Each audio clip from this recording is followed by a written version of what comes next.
Welcome back. A year into the pandemic, and a lot of people may be wondering how in-person and remote learning has been going. Well, the U.S. Department of Education recently released the first in a series of school surveys to provide a national view of learning during the pandemic. 13 News reporter Mariah Davis has the results. According to the survey, nearly half of the nation's elementary schools were open for full-time classroom learning. But in-person learning has varied by region and by race, with most non-white students learning entirely online. They might live in, outside of Charleston, and there's a real disparity for children of low socioeconomic backgrounds.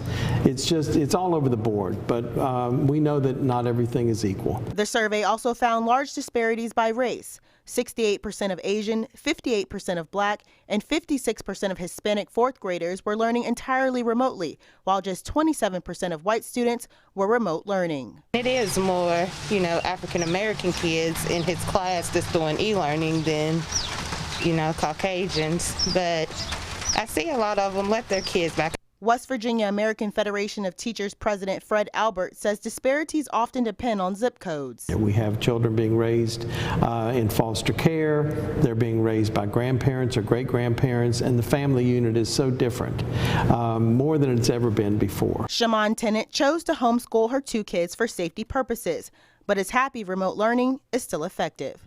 Especially my son that's in kindergarten. I think back to school would be way better for him. But right now we still doing e-learning, but my oldest is doing great staying at home. He's actually doing better than before. In Charleston, Mariah Davis, 13 News, working for you.